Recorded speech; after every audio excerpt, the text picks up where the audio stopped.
নমস্কার, আজ আবার একটা ভিডিও নিয়ে হাজির। আজ ভারতীয় দলের ম্যাচ রয়েছে তাজিকিস্তানের বিরুদ্ধে। তাজিকিস্তানেই খেলা হবে। তবে খালিদ জামিলের ছেলেরা গত যে টুর্নামেন্ট খেললো লন্ডনে, সেখানে কিন্তু খুব ভালো পারফরমেন্স করতে পারেনি। কারণ মোহনবাগান ক্লাবের যে ৭ জন ফুটবলারকে তারা ভারতীয় শিবিরে পাঠায়নি। তো ফলত একঝাঁক ফুটবলার যারা প্রথম দলের দিক মোটামুটি থাকেন, লিস্টন কোলাসো, সাহাল আব্দুল সামাদ কিংবা বিশাল কায়েতরা, তারা নেই। তো তাদেরকে ছাড়াই খেলছে। এবং খালিদ জামিলের ছেলেরা জামাইকা এবং জিম্বাবুয়ের বিরুদ্ধে তারা হেরে গিয়েছে। দিয়ে এবার তাজিকিস্তানে দুটো ফ্রেন্ডলি ম্যাচ খেলবে। এই ফ্রেন্ডলি ম্যাচে তারা ভালো পারফরমেন্স করবে এমনটা বলছেন Khalid Jamil. But friendly match যেহেতু, তবে এক্ষেত্রে এমনিতেই র্যাঙ্কিংয়ের অবস্থা খুবই খারাপ ভারতের। আপনারা জানেন ১৩৬-এ ভারত আর ১৩০-এ তাজিকিস্তান। কিন্তু এই আমরা দেখেছিলাম যে খালিদ জামিল যবে থেকে দায়িত্ব নিয়েছেন, শুরুর দিকটা কিছুটা কাফা নেশনস কাপে ভালো ফলাফল, তারপরে আর তেমন কোনো বলার মতন ফলাফল নেই। তবে কাফা নেশনস কাপে ভারত কিন্তু তাজিকিস্তানকে হারিয়েছিল।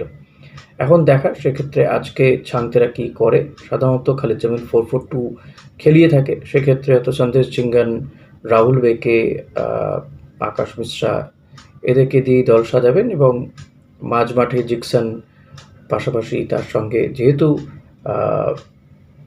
এক্ষেত্রে মোহনবাগানের যিনি মিডফিল্ডার, সেই অনিরুদ্ধ থাপা বা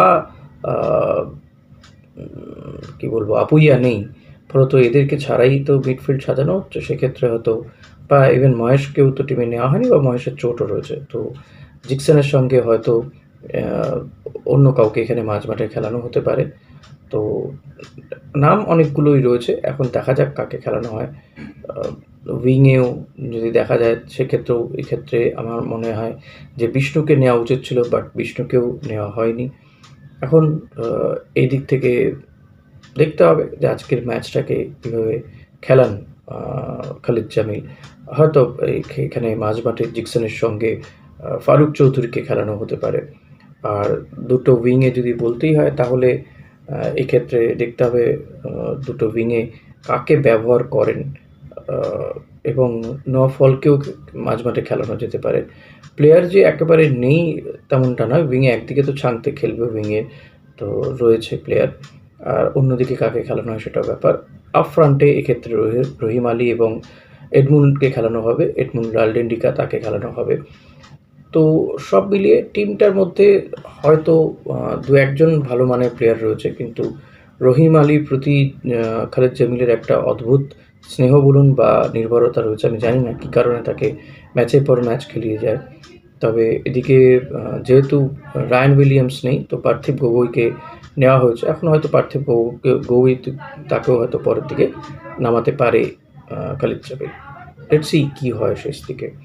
এর পাশাপাশি যদি বলতে হয় যে ইস্টবেঙ্গল নিয়ে অ্যাজ সাচ বলার মতন এখনও কিছু হয়নি। তাদের বৈঠক চলছে, চিন্তাভাবনা চলছে।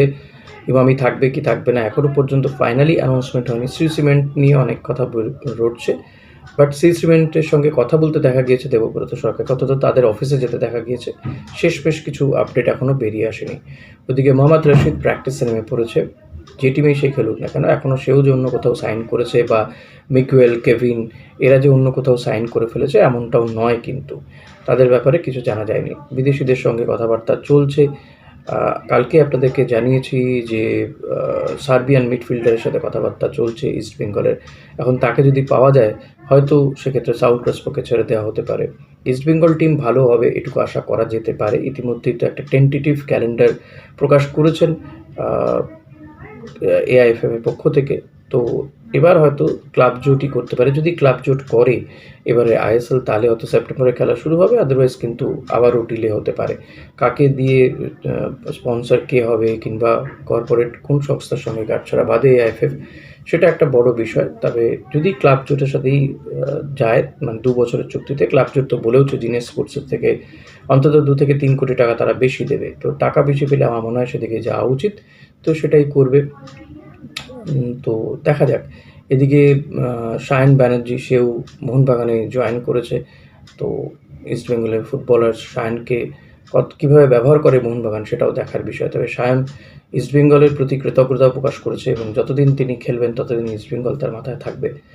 এখন দেখা যাক, যেহেতু সায়নকে অস্কারও খুব একটা সুযোগ দেননি, কিছুটা তিনি সায়ন ব্যানার্জি সুযোগ পেয়েছিল সিনিয়র টিমে কার্লোস কুয়াদ্রাদের আমলে, এবং যে super cup east Bengal champion হয়েছে ওই ফাইনাল ম্যাচেও কিন্তু সায়ন টিমে ছিল।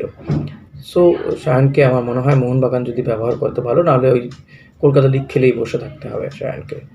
এখন বিদেশি কেভিন কিংবা মিগুয়েল এদের সঙ্গে কী কথাবার্তা হচ্ছে, তাদেরকে নেওয়া হবে কিনা, ইউসুফ ইজাদারি তাদেরকে রাখা হবে কিনা, এটা বড় প্রশ্ন। যদিও যত দ্রুত সম্ভব এগুলো মিটে যায় ততই ভালো বলে আমার তো মনে হয়। এদিকে মোহনবাগানও বিদেশি খুঁজছে, কোচ খুঁজছে, ইস্ট বেঙ্গলেরও তাই অবস্থা। লেটস সি সব মিলে কী হয়। সঞ্জয় সেন বা হাবাসদের নাম উঠে আসছে, আলবার্তো রোকার নাম উঠছে, পিটার ক্যাটকির নাম উঠছে।